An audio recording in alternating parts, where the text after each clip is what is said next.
Seorang pria penyandang tuli mengaku menerima perlakuan kurang ramah ketika hendak melakukan wawancara kerja di Grab Indonesia.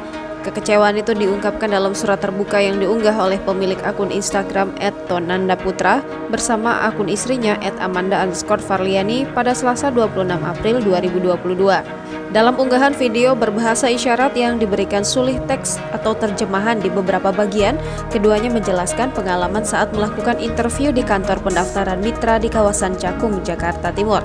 Hingga Rabu 27 April 2022 pukul 12.00 waktu Indonesia Barat, unggahan tersebut sudah disukai oleh lebih dari 11.300 pengguna Instagram.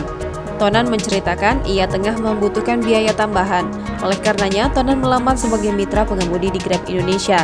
1 bulan berselang, Tonan menerima panggilan wawancara di kantor tersebut.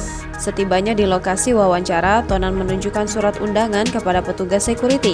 Saat bertemu petugas satpam, ia ingin menyampaikan bahwa ia tidak bisa mendengar. Amanda dalam unggahannya menjelaskan suaminya ditemui oleh petugas keamanan yang memasang raut wajah masam dan marah. Merasa komunikasi tidak berjalan lancar, Tonan pun menunjukkan undangan wawancara tersebut. Namun saat itu Tonan mengaku menerima perlakuan kurang menyenangkan. Amanda menduga para petugas security saat itu tengah mengetes kemampuan pendengaran Tonan. Setelah itu, Amanda menyebutkan suaminya justru diberitahu bahwa tidak ada lowongan bagi penyandang tuli. Berkaca dari peristiwa yang dialami suaminya, Amanda berharap Grab Indonesia dapat memberikan akses dan fasilitas umum yang ramah disabilitas ke depannya.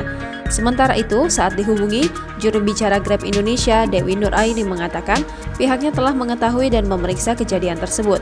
Dewi menuturkan saat itu Tonan tengah melamar untuk menjadi mitra pengemudi. Dewi mengatakan Grab Indonesia akan memberikan pernyataan resmi terkait kejadian tersebut dalam waktu dekat. Jangan lupa subscribe, share, komen, dan like ya!